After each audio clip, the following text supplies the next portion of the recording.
Oh, yeah? Okay. So, listen, this is a video from the Fat Electrician titled The Marine Ace of Aces, Joe Smokey Foss. And, hey, how you doing? I'm Kit from Americans Learn. If you don't know who I am, let me ask you a question. Are you sweeping? As you should be. And I just realized, now the light's on. See? All right. We're keeping that in. We're not editing that out. And I hope all of you are doing well. So hey, any chance there's Marine Corps content, especially from the Fat Electrician, then you know what I gotta do. Marines. That's the way you spell success, as you should.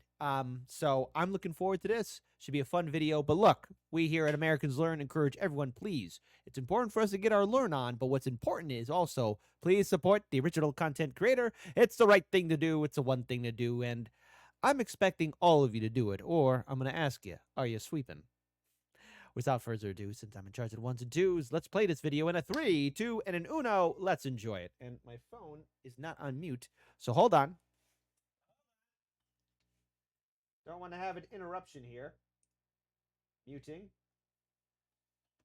And let's do it. If you hear any thunderstorms, Chicago is apparently due for a lot of wind and thunderstorms hitting us today. So it's been rainy and stormy all night, or all day, all night. Anyways, let's get to the video, shall we? All right, if you've been watching my channel for a minute, you know what happens when our hero has bad eyesight. Let's see what happens when they have better than 20/20 vision. Today we're talking about Joe Foss, aka Smokey, America's first ace of aces from World War II. Ladies and gentlemen, we've already talked about John Basilone, the legendary Marine Corps machine gunner, and his heroic actions on Iwo Jima and Henderson Airfield, where he earned the Medal of Honor. But what we haven't talked about is that while John Basilone was on the ground at night repelling wave after wave of Japanese soldiers, there was another group of heroes that defended the airfield from above during the day, the legendary Marine Corps Cactus Air Force. Like all the other Marines, I'm familiar with the Black Sheep, or I've never heard the cat. Kit, you're a Marine and you never heard of them? Oh, you must be beaten. Let's enjoy this. on Guadalcanal, they were outgunned, outnumbered, and somehow, in typical Marine Corps fashion, they managed to win anyways. And they did it by rallying around one of the greatest fighter pilots in American history, and somehow you've probably never even heard of him. Well, you're gonna learn today, right after a word from our sponsor. Delete me. What do you do with my MP5? This is my MP5. What am I supposed to use for home defense? Do you want the 12 gauge or the 300? Oh, I love you. I know.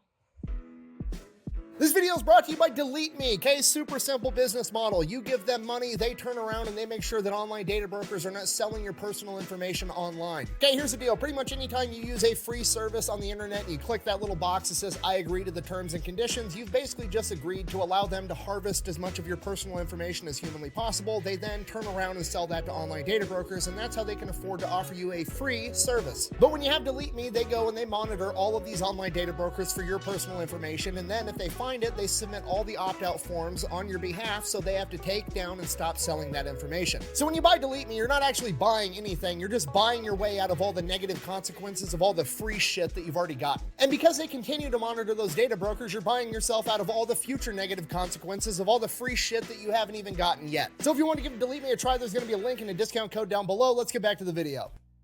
gonna pause here. Obviously, look, you already know the story. I took the code, did it.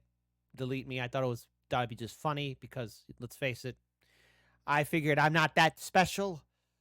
Then Delete Me showed me all the stuff, and I realized, oh, I'm not safe on the internet, and now I'm very happy. Okay, so did it as a joke. Haha, let's see what happens. Then I stopped laughing, and now I feel a little bit better. Look, protect yourselves on the internet, folks. Again, and I'm not sponsored by Delete Me, so here's what I want you to do. Go to the original video after this is done. Check out Delete Me. If it worked for you, go ahead, support the Fat Electrician, all right? Because the internet's a beautiful place, but it's a scary place. And if you don't protect yourselves, you or your loved ones could get hurt, and especially consider helping out your senior citizen relatives, because I recently found out, a friend of a friend's elder relative almost got scammed online, and look, you just take care of each other. Do some good. As a favor for me, I'd appreciate it, okay? I could want to hear some people doing good as a favor for me. All right, our story begins on April 17th, 1915, when Mary and Frank Foss give birth to their first son, Joe Foss, in Sioux Falls, South Dakota. Growing up, Joe had a younger brother and sister, and they grew up on a 120-acre farm inside of an old farmhouse that had no electricity, no running water, and he was dirt poor pretty much the entire time. But it was the Midwest in the early 1900s, so everybody else was dirt poor too, so he never really noticed. Growing up, Joe and his siblings' lives were pretty much school, hunting, fishing, and working the entire time. And Joe's dad taught him absolutely everything. Joe said he was the best shot he'd ever seen in his entire life, and that was after serving throughout World War II. And as he continued to get older, in the eyes of Joe, his dad got more and more awesome as he discovered the incredible, impeccable dad lore that his dad had before his mom made him settle down and become a farmer. Joe's dad, Frank Foss, was an absolute wild man before his mom made him settle down, and despite that, he still kind of was a crazy guy. You gotta remember, this is the early 1900s. People don't have TVs. If you've seen a boxing match, it was probably in person, and it was probably at like the state fair or a traveling carnival or something. Well, Frank Foss, Joe's dad, would always go and compete at every local event for boxing and wrestling. When I say wrestling, I don't mean like he put on a singlet and tried to pin another guy's shoulder blades to the ground like you think of wrestling at like high school or collegiate level. No, this was old school catch wrestling, which is more akin to Brazilian jiu-jitsu, where they're trying to tap each other out with arm bars and chokeholds. Okay, I could respect this. I could respect that. Maybe it was the early iteration of ECW. And yes, I am ECW for life. And you know the lore. First you find out about the WWF, you hear about WC. Oh, man, listen, Gen Z and the younger generations. Oh, you missed out on the golden era. I remember the Monday Night Wars, WCW, WWF. And then I found out about ECW. My personal favorite was Sandman. Hey, red guy. No, that's Anyways, I used to do a good impression of the Sandman, you know. But I like that ECW documentary where he where him and Raven were fighting, and Raven and them put him on the cross, and everyone was shocked. Like even Kurt Angle was there, and he was like, "Oh, my face better not show up." And Francine was yelling at the management at the time at ECW. Hey, they'll never ever put that on TV. Sandman being crucified. Oh, you younger people don't know what you missed, man. ECW. Great times. Good times. But the one person who scared me the most was New Jack. Holy cow. Him I was afraid of. And Joe's dad, Frank, never lost. And as he gets older, he starts to realize like, oh, all the other kids at school, their dads aren't gigantic badasses. What's going on here? So he starts asking Frank and Mary questions. Come to find out, Frank traveled the country with the Ringling Circus performing back in the day. After that, he was a conductor for the railroad. He'd also been interested in aviation pretty much since it was invented, and had survived several plane crashes, and Joe said he was the best mechanic alive. The guy could fix and do anything, and he worked his ass off 24/7, and he was Joe's absolute hero. Because his dad was interested in aviation, when Joe was 12 years old, he took all of his kids out to a Charles Lindbergh air show, and that got Joe interested in it as well. Then when he was 16, dad had saved up enough money for him and Joe to go up in a plane with legendary South Dakota pilot Clyde Ice, and that sealed the deal. Joe wanted to be a pilot. Several years after that, in 1933, Joe is 18 years old, and there is an enormous thunderstorm. The rain is coming down so heavy that you can't even see your hand in front of your face. Joe's dad, Frank, gets caught out in this storm, and he's driving along in his car just trying to make it home, probably driving pretty safe, and for some reason his car just stalls out. What Frank doesn't know is the car stalled out because he drove through a puddle, and inside of that puddle is a downed power line. So when he opens the door, grabs his flashlight, and steps out to investigate and try to fix his car because he's an incredible mechanic, he is electrocuted and killed almost immediately.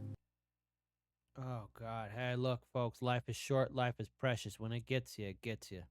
That's why always make peace with your loved ones, okay? You never know when your friend the Grim Reaper comes on by to take you home. He don't care. When it's your time, it's your time. At 18 years old, Joe Foss has just lost his dad, his best friend, and his hero all at once. Despite that, he does exactly what he thinks his dad would have done. He becomes a man of the house, he starts running the farm, he works 2 jobs, and somehow manages to still finish and graduate high school his senior year. Despite managing all of this, basically taking over his dad's entire life, he still is aspiring to be a pilot, so he tries to go to college. He gets accepted, but he makes it through the first semester and he can't manage it. He can't make enough money, help raise his family, and do college all at the same time, so he's forced to drop out, and the dude just goes to work. Every moment he's not sleeping, he is working his ass off. By 1936, 3 years after his dad passed away, he had made enough money to pay off his family farm. And by that point, his younger brother was old enough to at least manage the farm by himself to the point of breaking even without the mortgage hanging over his head. So he turns the entire farm over to his brother and his mother, and he goes off to college. And this kind of sets the tone for the rest of Joe's life. He is the old guy right out of the gate. He is a 21-year-old freshman in college. All the other kids are 17, 18 years old. And here's Joe, 21-year-old man, already been through the ringer in life, but here he is. So he makes the best of it. He tries to, follow in his dad's footsteps. He gets involved in boxing. He plays football. He's not super great at either one, but he does pretty well. While he's doing that, he's working at the college as a janitor to pay off his tuition, and he's taking all of his extra money and spending that on flying lessons so he can learn to become a pilot. So he goes on, he graduates college, he becomes a pilot, he's got like 100 hours of flight time. In 1939, he joins the civilian pilot program, racks up even more flight time, and then in 1940, it's looking like we're gonna go off to war, so Joe is figuring like, okay, well, if I don't volunteer now, I'm gonna end up getting drafted, so I might as well volunteer, and that's gonna give me the best shot I can get at going off to become a fighter pilot, because that's what he wants to do. Not only is Joe gonna volunteer to be a fighter pilot, he is going to volunteer to be a fighter pilot in the United States Marine Corps, because he knows that the Marine Corps always gets into the action first. The problem is, Of course we do. We wouldn't be Marines because it's what we do all the time, every time. Yeah. MARNES. That's the way you spell success. Good times, good times. In order to do that, he has to make it all the way to Minneapolis, Minnesota from Sioux Falls, South Dakota, so he hitchhikes the entire way there with $5 in his pocket. So Joe ends up making his way all the way to Minneapolis, Minnesota, and the week that he gets there was 28 men volunteering to be fighter pilots for the Marine Corps, and only 2 of them are going to get selected, and the 2 selected are Joe Foss and Ralph Gunderball, a man that would go on to become one of the legendary Flying Tigers under Claire Chennault. So Joe's thinking he's got the job, he's super pumped, the recruiter tells him to show back up in a couple weeks, so he's like, cool, hitchhikes all the way back home to Sioux Falls, South Dakota. A couple weeks later, he hitchhikes back when the recruiter told him to. Unfortunately, Joe does not have the job yet. He has to go through elimination training, which is they've basically taken the 16 best candidates and they're going to put them through the ringer and only select the top 8. But Joe, with 100 hours of flight time under his belt, nails it and he gets the job. So now Joe's got the job, but he's got to go to Pensacola, Florida to go through flight training for the United States Marine Corps aviation program, and they're not going to send him there, so he hitchhikes from Minneapolis all the way to Pensacola, Florida. Once he gets to flight school, he plays dumb. God damn, man. Hey, I respect him. Hey, how'd you get there? I hitchhiked. Like, he's already got a target on his back because he's the old guy. They're looking to eliminate him right out of the gate. What he doesn't want to do is tell the instructors, like, hey, I've got over 100 hours of flight time. I know what I'm doing, because then it's going to turn into the whole, like, oh, no, you think you know what you're doing. You don't actually know what you're doing. You need to learn everything from me the way I do it the right way. So he just plays dumb the entire time. Like the officers are training him. They're like, this is a rudder. That's a propeller. He's like, ooh, yeah, wow, I'm learning so much the entire time. You know what? My favorite series, I, Claudius.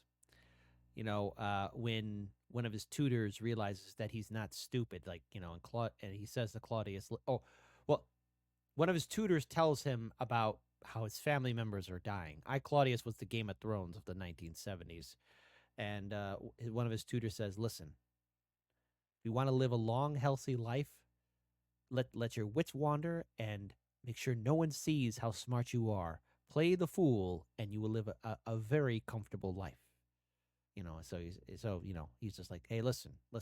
Your family members are dying, Claudius. Just play stupid, and no one's gonna mess with you. Sometimes playing stupid saves a life. Regardless, he crushes the entire flight program, ends up graduating. After graduating, Joe's allowed to request any type of service that he wants, so he requests to be a fighter pilot and is immediately denied because he's apparently too old, being like 25, 26 years old at this point in time.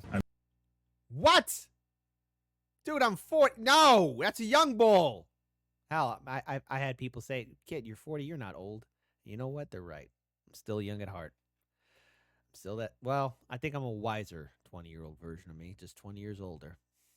Sometimes I still do stupid things, though. I'm old, not obsolete. So while he's apparently too old to become a fighter pilot, he's also one of the best pilots that they have, so they just immediately make him an instructor at Pensacola right after he graduates the program. Shortly after that, Japan ends up attacking Pearl Harbor. At this point, Joe realizes shit's gonna hit the fan, they're going to war. He does not want to be stuck in Pensacola, Florida, being a flight instructor, so he starts volunteering for anything and everything he could possibly get into, and the first thing that accepts him is a photo reconnaissance unit. So Joe goes into this. My grandpa's brother, my Uncle Bernie, he was part of a photo reconnaissance team. He served in the let me say it again without stuttering. United States Army Air Force, and I actually have some photos of his training when he was there. So, like, not in Japan, because he did do photo reconnaissance over Japan, but I actually have photos of when he was doing training reconnaissance. He was a good man.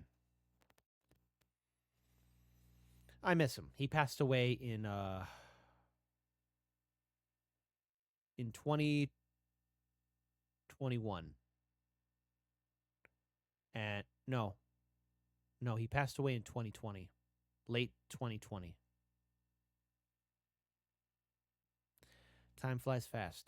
This camera program, and he quickly realizes that most of these guys aren't actually aviators. A lot of them are professional photographers and camera people, and they know cameras inside and out already, which is the majority of what he needs to learn for the course. And he can't keep up. There's so much to learn with these cameras. He ends up training with these cameras 16 hours a day so that he can graduate through this course at the top of his class. After graduating, he ends up getting promoted to first lieutenant and shipped out to San Diego, California, presumably to go to war here pretty soon. The obvious problem being he wants to be a fighter pilot and not a camera guy, but anything that'll get him closer to combat is apparently the right way to go. But once he does get to San Diego, California, he does get some good news because his college sweetheart, June, had actually taken a job at a medical center in San Diego, California, knowing that most Marines end up there eventually, and she tracks down Joe and they end up getting married. She's like, hey, listen, you gonna marry me, boy.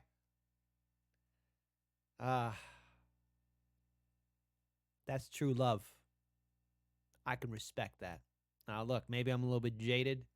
Maybe it's because I missed on the last helicopter to Vietnam. I don't know if there will be a Mrs. Cabello, but I tell you one thing. I give respect where its respect is due. That's true love.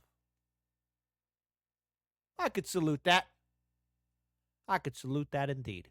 That's true love. Warms and plucks at what remains my heartstrings, if I have any left. Cause I'd find you. And while that's going on, Joe is going to work every day with this photo reconnaissance unit, getting ready for war, and he has to fly over and watch all the carrier-based fighter pilots training and learning how to take off and land on an aircraft carrier, and he's jealous. That's what he wants to do. So on his own time, he goes to the naval command of the actual program and is like, hey, I want to learn how to do this too. Put me through your program. The Naval Command is like, absolutely not. We don't have enough time to train our own Navy guys. We're not going to be training a Marine on the side. But Joe's not taking no for an answer, so he goes back every single day bugging this Naval Command, and finally the commander's like, you know what? Fuck it. I can't get anybody willing to do funeral service duty, so if you want to go ahead, work your job, do funeral service duty, and have time to go through my course, I'll let you go through. I'll sneak you in. Now, to most people, that seems like a lot, but to Joe, this is just Tuesday. The guy's been working 3 jobs every day of his life since he was 10 years old. This is nothing. Not only does he go through and graduate the Naval Fighter Pilot program, he sets the gunnery record for the entire course. So at 27 years old, Joe Foss has basically just brute forced his way into being a fighter pilot, even though he is too old to do it. He is immediately promoted to captain and assigned as the head of a squadron in VMF-1. And Good.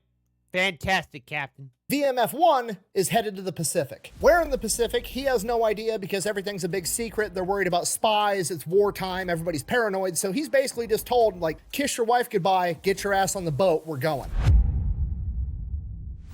So they're making their way into the Pacific Theater on this boat, and after a while, they're almost there. He finally gets briefed on where they're going and what they're doing. Joe and his men are going into Guadalcanal. Guadalcanal was recently just captured by the United States Marine Corps That's right. Guadalcanal. There we go. Semper Fi, Marines. from the Imperial Japanese, and the Imperial Japanese want it back because on Guadalcanal is Henderson Airfield, and this airfield is the most important airfield on the planet because the Japanese need it so that they can forward their objective and attack Australia, and America needs it to defend Australia and attack the Japanese. This is the most important island on the planet at this point in time, and Joe Foss and his men have to go in and defend it. A couple days later, October 9th, 1942, they wake Joe and his men up at midnight. It's pitch black outside on the ocean, and they're like, what the fuck is going on? And command tells Joe, we're gonna have to catapult you off right here, right now. You're gonna have to fly into Henderson Airfield and land. The Japanese Navy has the entire island surrounded, and we can't punch through with our Navy. This ship is gonna get sunk if we try to get any closer, and if we launch you off during the day, they're gonna be shooting at you the entire time. This is the best bet. Okay, and just so we're on the same page, this is kind of a big deal. Like, this is very dangerous. The Grumman F-4F Wildcat fighter that they're going to be flying is not a nighttime airplane. It doesn't have nighttime navigation equipment. It wasn't designed to fly at night, navigate at night, land at night, and now they're just going to yeet his ass off a ship surrounded by the enemy. He's going to have to fly sneakily into the island and land on an airstrip with a terrain that he's not even familiar with. But hey, I guess... Hey, you know what? That's what you call a Thursday. Man, balls of steel. Can you imagine? Here's the thing, man. Like, there's no way, there's any way I would put in comparison what it's like to be in the middle of the ocean, pitch black. I mean, that's probably nightmarish and almost Lovecraftian in a way. But in Chicago, there's the John Hancock building. And on one of the top floors is a bar, right? Like, the whole floor is like this restaurant/bar area. And in one portion of the building, depending on the weather and obviously at night, there's a portion of where you're facing off against Lake Michigan and ignoring everything else, like the lights or everything else. Just focus on Lake Michigan. When it's night, it's pitch black out there, like black. It'll stay with you, especially when you're way high up there. So kind of spooky. So I can imagine that's what it might be on the ocean times infinity. +1. Spooky. That's what we're doing, so it's exactly what Joe does. Gets launched off the ship, takes off, makes it to Henderson Field, lands. He's got 11 other men with him. The next morning, all the pilots that they're relieving are super pumped to leave. Joe, being the commander, like, goes to the veterans that have been fighting in combat and is like, hey, would you mind giving us and the guys some pointers? You know, we're new, we're fresh, we haven't been in combat yet. You guys are the veterans here. How about you know, stick around for a little bit, train us and help us out? And they pretty much look Joe in the eye and tell him it doesn't matter. You guys will all be veterans in a day or two anyways. And they're absolutely right, because Guadalcanal in October of 1942 is absolute hell on earth. Every single night, the Japanese are coming out of the jungle, launching just wave after wave of attacks. They're hitting the bases with naval gunfire, and then during the day, they're sending massive fleets of fighters and bombers to strafe and bomb the airfield 24/7, all day, every day. It is a fight. And the first couple days for Joe and presumably his men is absolutely horrible. They can't sleep at night. There's explosions going off 24/7. They're getting rattled left and right, just sitting there in their tents, hoping that they don't catch a stray round or a stray bomb from the enemy. They can't do anything. They can't sleep. Joe's starting to wonder to himself, you know, like, what the fuck did I get myself into? I've very clearly made a horrible miscalculation. I shouldn't be here. This is a mistake. The next day, October 13th, 1942, Joe's up. It's his turn at bat. The Marines have been fighting off land forces all night long. Daylight is here, and there is a formation of 32 Japanese bombers and Zeros coming in, and Joe has to go up, leading a flight of 7 Wildcats to intercept. So Joe and his men get up in the air. They're fighting with the Japanese. Joe hones in on this little formation of 4 Japanese Zeros. He's already up above him, so he goes and dives, shoots down, blows one to pieces, dives right past the other 3. Big problem now, he's got 3 Zeros on his tail. So now Joe's shitting his pants. He shouldn't be here. He's got 3 Zeros on his tail. They're shooting at him. He can hear the bullets hitting his plane, and he's like, this is it. I'm gonna fucking die. But hey, you gotta fight till the end, right? So Joe... Exactly. Never give up. just keeps trying to lose these planes. He's got Marines shooting anti-aircraft fire, whizzing past his plane, trying to hit the Zeros. He's trying not to get hit by that. He's got the Zeros behind him, shooting at him. It's just complete chaos, and Joe is right in the middle of it. Eventually, Joe's engine ends up getting hit, and his engine's down. He's losing control of the plane. He's getting hit left and right, so he just lines it up with the airfield, and he's gonna have to land this thing at full speed. He's not gonna slow down to give the Zeros time to hit him and make an easy target. So Joe lines up. There's still flak fire whizzing past him, shooting at the Zeros, and he lands on the airfield at full speed, doesn't stop, drives straight through the airfield and crashes it into a grove of palm trees. So Joe, obviously kind of rattled, just crashed a plane at full speed into some palm trees, kind of like comes to his senses and is like, okay, all right, I think I'm good. Double check everything.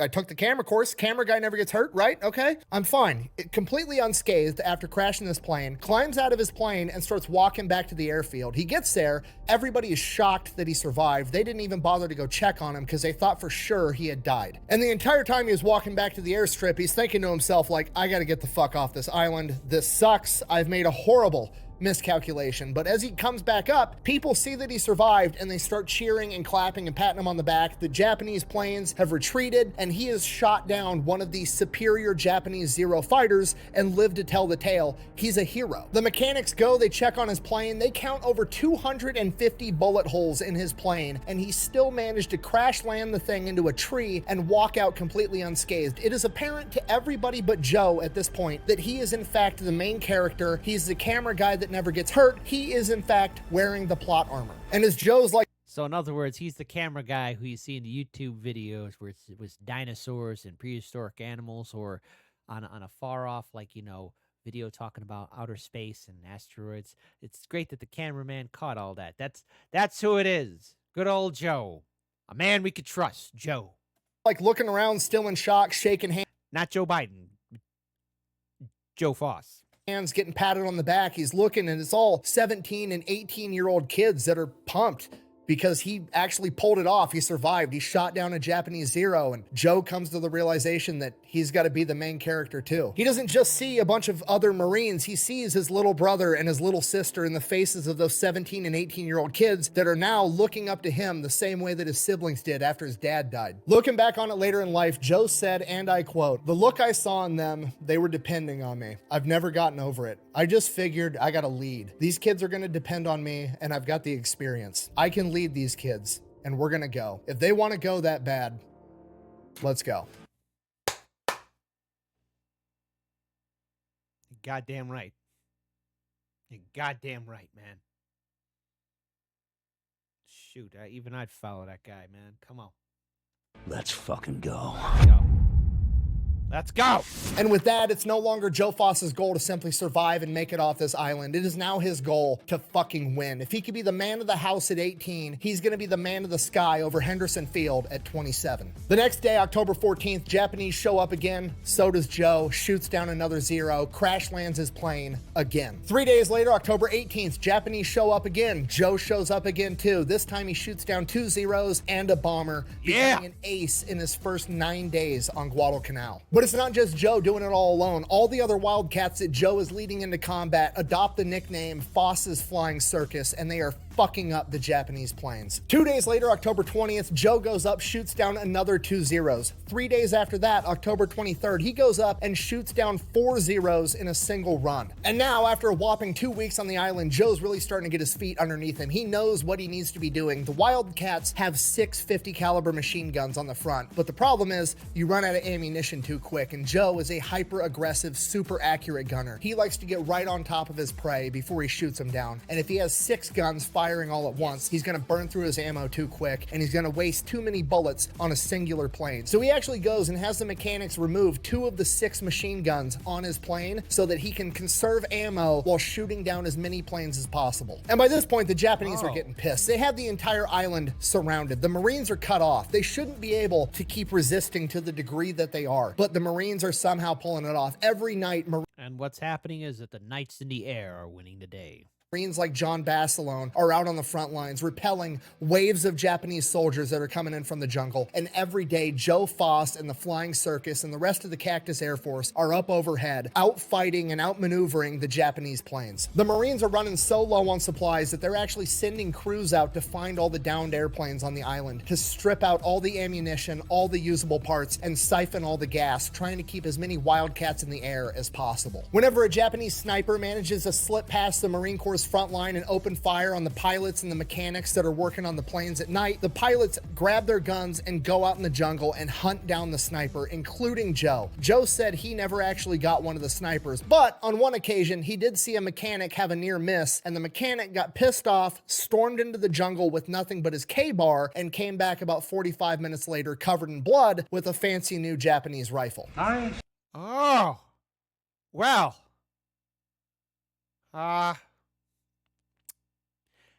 Hey, buddy, we're friends, that mechanic and I. Are easy to hide. They're on jam and they never run out of bullets. The Japanese military is throwing absolutely everything they have at the Marines on Guadalcanal, and they just can't fucking break them. And because of it, the Japanese are getting absolutely pissed. On October 25th, the Japanese decide that is the day. This is the day that they are finally going to take Guadalcanal back and defeat the United States Marine Corps. On October 24th at 9:30 p.m., the entire Japanese fleet opens up on Henderson Airfield with naval gunfire, just full broadside attacks, and it goes all night long. The Japanese are dropping star clusters over the airfield, lighting the entire thing up. Joe said it looked like broad daylight on Henderson Airfield all night long, so that the Japanese planes flying overhead could accurately drop bombs. The only thing the Marines could do was just hunker down and take this absolute beating. They're blowing up the airfield. There's craters and potholes all over it. They're hitting planes that are on the ground. They're hitting infrastructure. Men are getting killed left and right, and all they can do is sit there and tough it out. And this goes on non-stop until 4:30 a.m. the next morning. At this point, from the aerial view, there's no movement going on Henderson Field. All the Marines are hunkered down. So they fly over, don't see any movement. They think they've killed absolutely everybody. So they send up a bunch of Japanese planes, and these guys are thinking they're just going to land on the airfield and take it over because they've already killed everybody. That's not how it works, honey child. That's not how it works, baby. You ain't gonna take out nobody. Fortunately for them, the Cactus Air Force still has 8 Wildcats capable of flying, and Joe Foss to lead them.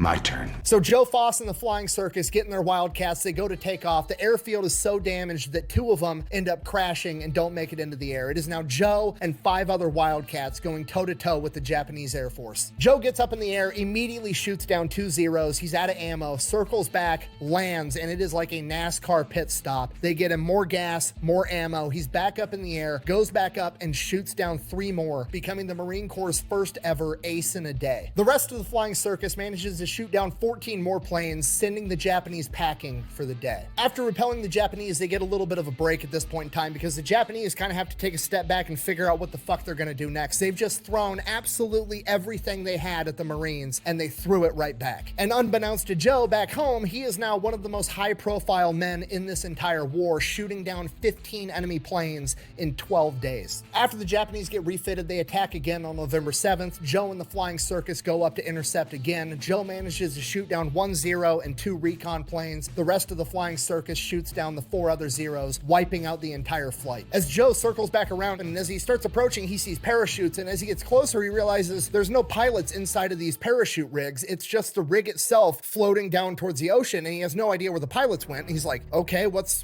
going on? And then he gets a little bit closer to another parachute, and the pilot's still inside of it, at which point he witnesses the pilot unhook himself from the rig and plummet to his death. And Joe, some farm kid from South Dakota, has no understanding of the Japanese Bushido code of honor that Yeah,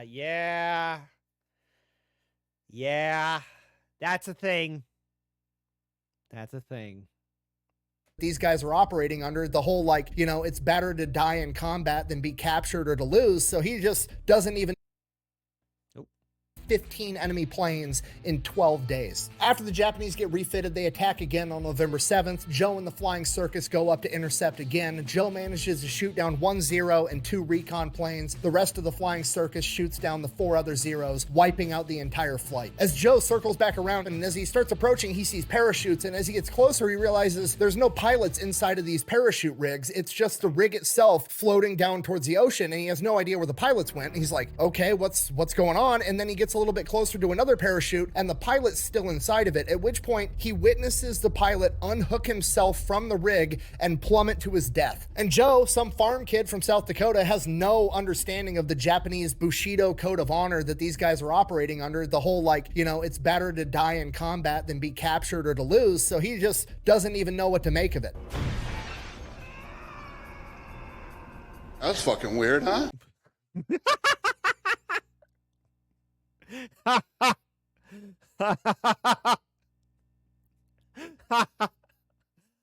I shouldn't laugh at that, but listen. Last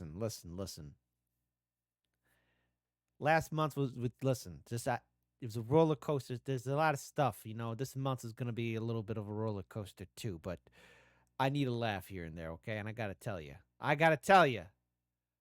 that's funny. Think of it. That's fucking weird, huh? So after witnessing that, he's like not knowing what to think, and then he like finally like snaps back to reality of like, okay, but fuck, back to the airfield. Okay, so he turns around, all the other planes in the Flying Circus are gone. It's just him out there by himself, and he's like, oh shit, I'm way far away from Guadalcanal. I'm way out here chasing down that last recon plane. So he starts making his way back to the island. He's running low on gas. It's not looking good. Then he ends up running into this enormous rain squall, and the rain is so thick that it ends up stalling out his engine. So now Joe's kind of shitting his pants. He's still way far away from Henderson Field. He's flying over the ocean. There's like several other smaller islands from the Solomons on either side. And he's like, he said in an interview later in life that he was like trying to rock the plane forward, you know, like a little kid does with a push toy or something. Yeah, He's like, okay. come on. No, I do that too, Vic. Come on. Sort of like when you're only older millennials will know this. Sort of like when you played with your old Game Boy and you're even though moving it along doesn't do anything, you feel that it kind of is. Come on, fuck. And he just comes to the realization he's not going to fucking make it. He ends up crashing the plane into the ocean, gets tangled up in his cockpit, grabs his Mae West life vest, deploys it. He's fucking tangled up in the cockpit. So now the life vest is trying to pull his neck up when his foot's tangled up in the cockpit. He almost drowns. He's like 30 feet underwater at this point. He finally breaks free, floats to the top, coughing up a bunch of seawater. And the worst part of all, Joe, farm kid that grew up in South Dakota, doesn't know how to fucking swim. He's definitely dead. What? And the next best Hey, Marine, you better learn how to swim. part, it's shark-infested water. Definitely dead. So at this point, Joe Foss is just absolutely shitting his pants, floating out in the ocean, can't swim. There's sharks fucking everywhere, or at least that's what he thinks. So he's trying to figure out like, oh shit, I might be bleeding. I don't know. Sharks are attracted to blood. How can I make the sharks not eat me right now? So he has his like little survival kit attached to his Mae West life vest, and inside of it is a water purification kit. So he starts taking the water purification kit and putting it into the ocean water, hoping that that's gonna like trick the sharks or obscure the smell of blood if he has any, or deter the sharks somehow. But apparently,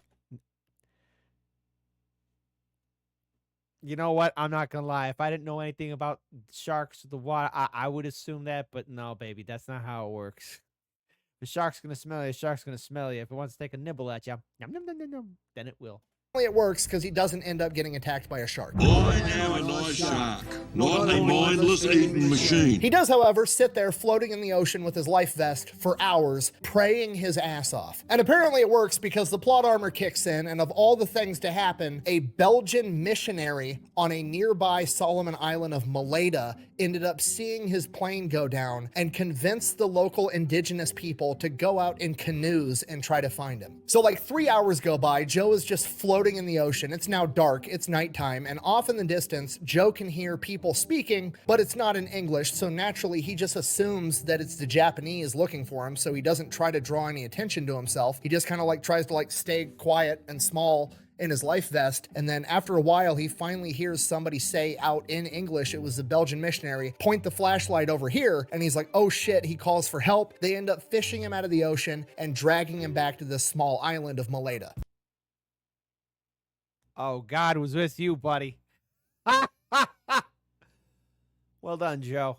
So from here, Joe spends like 5 days on this island with this indigenous tribe and this missionary and a couple of nuns, and he said it was the best time he had the entire time he was in the Pacific Theater. He said it was the best food he had. It was all fresh meat. There was all these exotic fruits, which, I mean, again, farm kid from South Dakota in 1920, he doesn't know what the fuck a papaya is. So this is the first time he's ever eaten all these delicious fruits. He's having a great time. They're hooking him up. He got to live inside of the chief of the tribe's hut the entire time. They're treating him like royalty. I am Chief Tanabuck.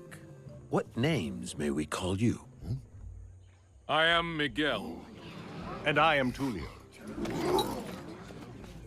And they call us Miguel and Tulio. Eventually, the missionary Yes, indeed. and the nuns somehow end up getting word back to Henderson Airfield that they have this guy, and they send a Catalina flying boat out to Maleta and they pick him up. So Joe shows back up to Henderson Airfield, gets right back to work. November 12th, the Japanese show up again. But this time it's like 60 Japanese planes, and they're launching a massive attack trying to dive bomb American ships that are sending in reinforcements and supplies to Henderson Airfield. So Foss leaps into action, swoops down, shoots down 2 torpedo bombers and a Zero, and now he's out of ammo. So now there's nothing he can do. He's got to cut, run, go get more ammo, more fuel, and leave these ships as sitting ducks. But he comes up with an idea. Rather than turning back around and running, he goes up and circles around the ships super high up in the air, acting like he's a recon plane. And in doing this, Joe manages to trick the Japanese into thinking that he's a scout for a much larger American formation, and that this entire thing is a setup. These boats don't actually have reinforcements on them, and it's all bait trying to get the Japanese to send their whole air force out so that an even bigger American formation can come out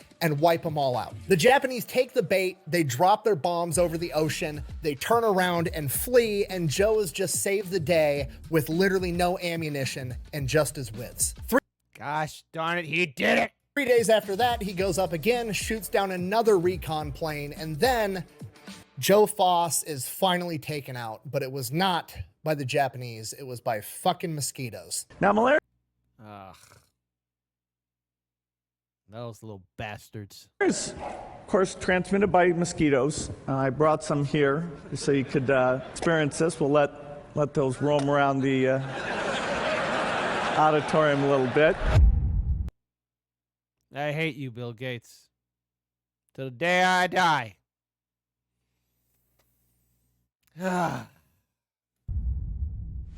Joe ends up getting malaria. He's hospitalized for like a month. At this point, Joe could just go home and sell war bonds. Like, he's a war hero. He's one of the best aces America has at this point in time, but that's not how Joe gets down. He's got to go back and be the fucking dad for Guadalcanal, and that's exactly what he does. On January 15th, he goes back into combat after kind of recovering from malaria. And when I say go back into combat, I don't mean he like got back to the island on January 15th. I mean, he showed up to the island on January 15th and then shot down 3 more Zeros. After he lands and it's confirmed that he did in fact just shoot down 3 more enemy planes, he is informed that he is immediately grounded, and within a matter of like a week or two, he is shipped off of Guadalcanal, and he has no idea why. It's not until actually making it back to the United States that he realizes that he was shipped back home because he had shot down a total of 26 enemy planes, tying the all-time American record set by Eddie Rickenbacker in World War I, and he is actually Damn, so he's one of the aces. Well done, brother.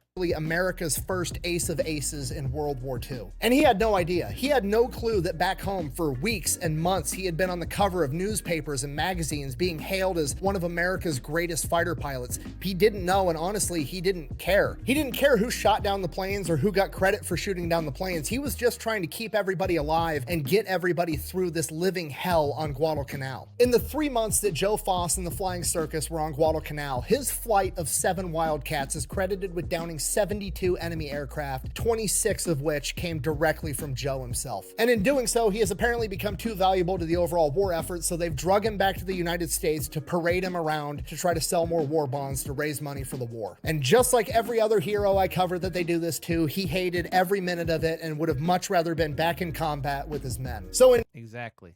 course. In May of 1943, he is awarded the Medal of Honor and then sent on his war bonds tour. But there is a little bit of a silver lining, because while he's getting paraded around the United States and going on radio shows, he did get to hang out with his wife June the entire time, and she is now pregnant, and they are going to have Operation Success, Joe. Their first kid. Unfortunately, after a year of getting paraded around the country, he is deemed expendable yet again, and he is being sent back into combat before his first child is born. Oh. February 1944, Joe is put in command of VMF 115, and they are headed off back to the Pacific, and this time, instead of flying Wildcats, he is going to be flying Corsairs. Now, when God, you know what? When things were simpler, when I was a happy wanderer, living life before things got stupid, we have another YouTube channel called Chicago Reacts. And we actually did have a Twitch channel called Chicago Plays. And I played War Thunder. And yes, I was one of the people that actually spent some money to soup up my Corsair. My favorite frickin' plane in War Thunder. I had that thing customized. I had paint details on it. It was great. I loved it. Baba Black Sheep Corsairs. Yes. Those are good planes, man. I love them. Can't say enough good things about them. Joe went into the Pacific the first time on Guadalcanal. This was like the turning point of the Pacific theater for World War II. Up until then, the United States military had been getting their asses kicked, and they managed to hold on to Guadalcanal, and that was kind of the turning point. And the entire time that he's been out of combat, it has just been an onslaught of America kicking ass. And by this point in the war, the Japanese are on their heels. They don't have many planes and many good pilots left. So a lot of what they're going to be doing is search and destroy missions of hitting ground targets. And because of that, Joe is never presented with another opportunity to shoot down another plane to break Eddie Rickenbacker's all-time record. He is merely going to be the man that ties it. That record is not going to be broken until later in 1944 by the legendary Dick Bong, America's ace of aces. But again, Joe doesn't really care, because he never cared about the record in the first place. He was just trying to get his guys through it. That being said, I've already done an entire video covering Dick Bong, and the dichotomy between these two pilots is absolutely hilarious. You've got Dick Bong, basically the prodigy of a pilot. He just goes up there, out-finesses, out-maneuvers, and outclasses enemy pilots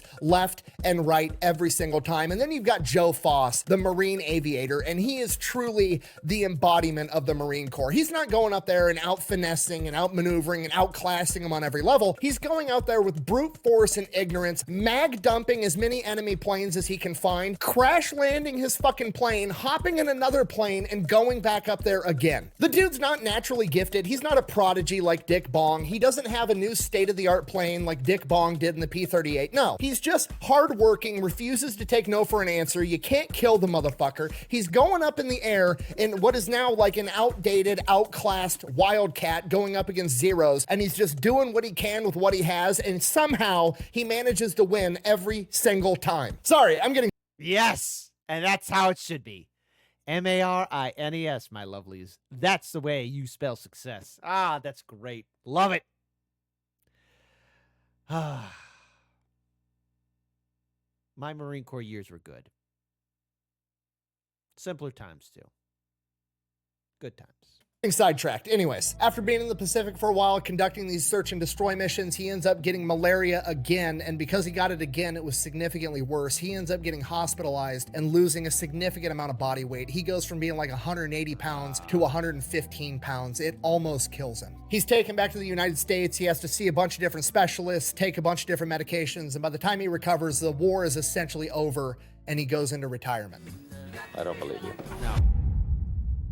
Don't believe it. And from here, Joe Foss decides to go on what I can only describe as the world's greatest saga of side quests, maybe ever. So he gets done doing all the military stuff, gets back home to South Dakota, pulls together whatever money he has, links up with one of his other pilot buddies from World War II. They pool their money together, they buy a trailer. This guy's family lives on one half, Joe and his wife and his daughter live on the other half, and him and his buddy just go hunting for an entire year straight. During this time, he ends up having another daughter, and after a year of hunting, he gets that out of his sister system, and then his family starts having health problems. June, his wife, is having diabetic-related issues, and his first daughter, Cheryl, is diagnosed with cerebral palsy. So at this point, shit's kind of hitting the fan back at home. He realizes, okay, time to put the daddy pants back on and get to work, and that's exactly what he does. So Joe Foss and his war buddy that he's been living with and hunting with for the past year, who was also a pilot in World War II by the name of Duke Corning, they end up starting a crop dust spraying business together, Foss Spraying, and it becomes outrageously successful. So successful that they end up buying the local Studebaker franchise and open up Foss Motors as well. So now he's making money, he's paying the medical bills, he's a successful businessman. Korean War breaks out, he gets called back into duty. They're not going to ship him overseas, but they want him to come in and train all the new fighter pilots. So he goes off, he does that for a little bit,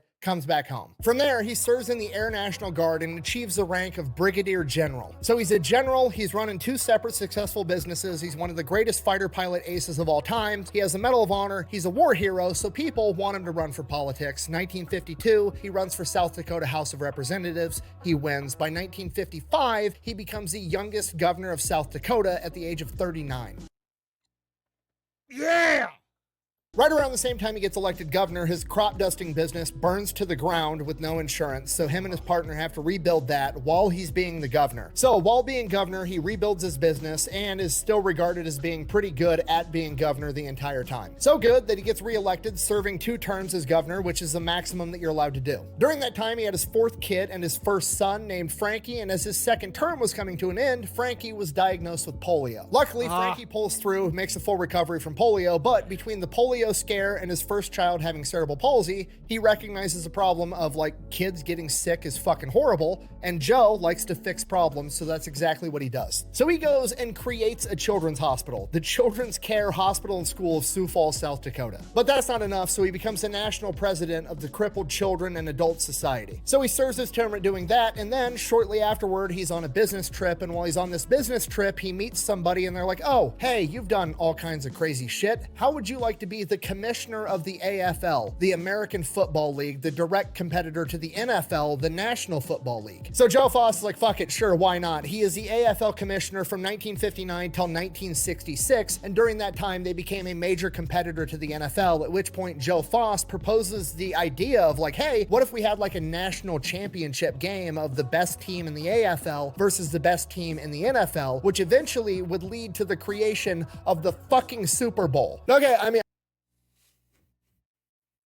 so in other words, homie invented the Super Bowl, and you mean it was a Marine? A U.S. Marine did this?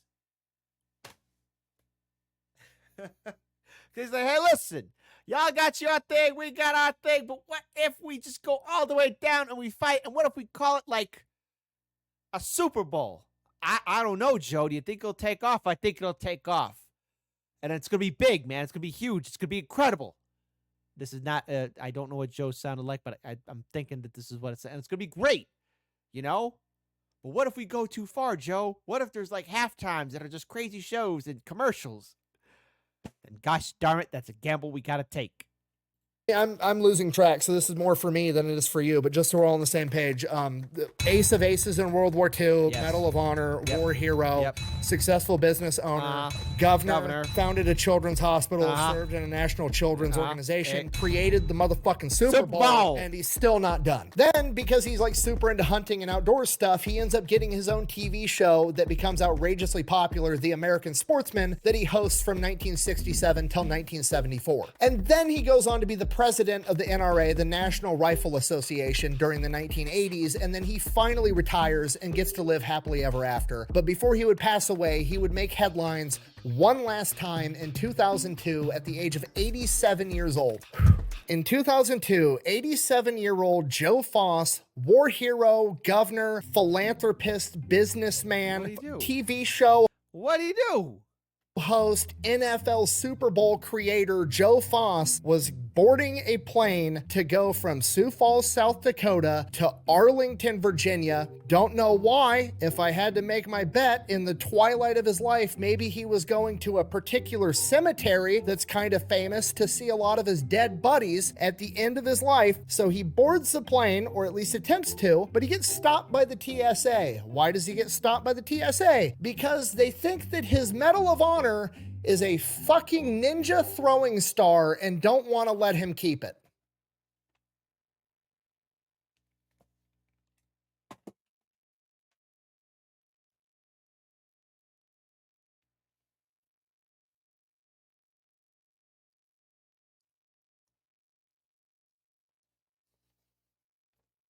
What? What? Are you serious? See, now hold on. I'm just gonna tell something just really close. Ever since 9/11, you know, I think we're like the last, like millennials. We are the last generation to actually go with our loved ones, go with them all the way to the terminal, and say goodbye to them as they get on the airplane and fly off. Like, that's a tragedy that we'll never get again. Because I like that, you know, because it was like the real final goodbye. Instead of seeing your loved one go through a freaking maze, right? A stupid little maze. And then take off the shoes, get scanned with all this other kind of crap. You know, I remember, like, because in December 2024, I'm saying goodbye to my mom. She's flying off to Japan. And, you know, I'm just watching her, you know, get on the airplane, you know, or not get on the airplane, but go through that stupid rat maze. And some security guard comes up to me and says, "Oh, sir, you got to go." And I'm like, I turned to the security guard and said, you didn't realize that we lost something here, right? Like, you know, we can't really say goodbye to our loved ones and everything else. He's like, "But it's for security." It's like, we lost something. Fermilab, what did you do with that hydrogen collider, okay? Because I'm beginning to think something happened to the timeline where things are this stupid. Somebody did something. Reveal yourself. I want to shit on the TSA, but it's Yes. 2002 and 9/11 just happened. So, like, I understand they're at a No. It's okay to shit on them even on 2002. heightened level of everything. So I'm just going to blame it on young kids not knowing literally anything. You know, like you see the internet videos of people calling the cops because somebody thinks a $2 bill isn't real and they think it's counterfeit. And then the cops show up and the cops have never seen a $2 bill either. It's like that. Okay. So just for the record, for all the young kids in the audience, this is a fucking Medal of Honor. Okay. It's not a ninja throwing star. Regular cannon you say? No, says I. Ninja stars. Good old Joe Foss, though, after being God, early internet was something, folks. We'll never get those innocent years again. detained for an hour and being forced to strip down to his underwear on 3 separate occasions while his Medal of Honor is being passed around like a hot potato from supervisor to supervisor that thinks that an 87-year-old war hero is trying to smuggle a ninja star onto the plane, isn't upset at all, takes everything in stride, and just moves on with his life, and ultimately passes away the next year in 2003 as one of the greatest men of all time. And I really don't like those managers or those people holding that Medal of Honor like that. Sorry, that gets me angry. that, ladies and gentlemen, is the story of Smokey Joe Foss, one of the greatest fighter pilots in American history that you have now heard of. Thank you for watching. Best way to support the channel is go buy some merch over at thefatelectrician.com. Quack bang out. Every time I do one of these videos, I feel like such a giant bitch. Hardest thing I've ever had to deal with in life, I ruptured a pec bench pressing too much. Meanwhile, you got guys like Joe Foss just being served shit sandwich after shit sandwich after shit sandwich at every conceivable turn in life and just continues to be a complete badass the entire time. We all feel that way sometimes. They were hitting me on the back, congratulating me, and I looked at these kids, 17, 18, and the look I saw on them and that they were depending me, I've never gotten over. I just figured I got to lead. These kids are going to depend on me, and I've got the experience, and I can, excuse me, I can lead these kids, and we're going to go. That's a good man. And a brother Marine. I want to say something here because, like, you know, I saw a lot of encouragement in the comment section below. People were saying, like, "Hey, kid, glad you're feeling better." And, you know, hey, look, I'm dealing with a lot of things here, but I want to let you know that, you know, when you look at people in the past, like, you know, Joe or anybody else, you know, because, again, Fat Electrician's done great commentary, all right? He's doing a lot of these people justice, okay? So mandatory, hey, be sure to double check you're still subscribed and follow him, because YouTube is sometimes YouTube will unsubscribe a person. It's beyond the content creator's control. It is a thing that's very real and very disturbing. But you know, it's easy to maybe make yourself feel less or anything like that, and you shouldn't. You never should, because in many ways, you have to look at the world that they were in and the world that we're in. And, I think it's okay for us to be inspired and realize that if they can go through this, whatever is holding you back, we can push forward and persevere in. The important thing is not giving up. I look at the lives of my elder relatives who did pass away, and the trials and tribulations that they had to go through the depression, during the war, everything. And I know that they knew that they had to survive. And I remember saying to my grandpa once, this was before he passed away. This was like maybe 2022. No, 2022. I remember this. Yeah, 2022. And this was like obviously 2 years after the pandemic. And I just remember saying to him, we were watching a documentary, I guess, on the depression. And he was telling me stuff that he had to go through. And I just turned to him and I said, after everything that you guys have been through, I don't think I would make it. I think I would die. I think I would fail.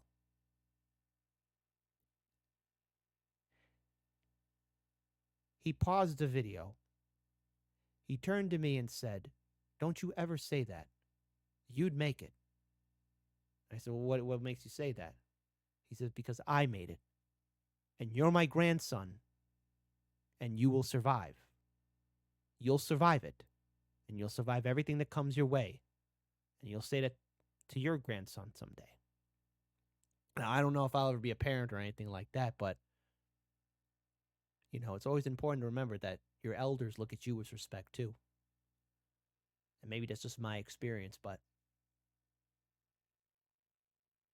I remember when I became a Marine, my grandpa was very proud of me and said, "You did something that I don't think I could do." And that was like years ago, before I even said that in 2022, because he reminded me, like, you were a Marine. You did that, and I couldn't do it.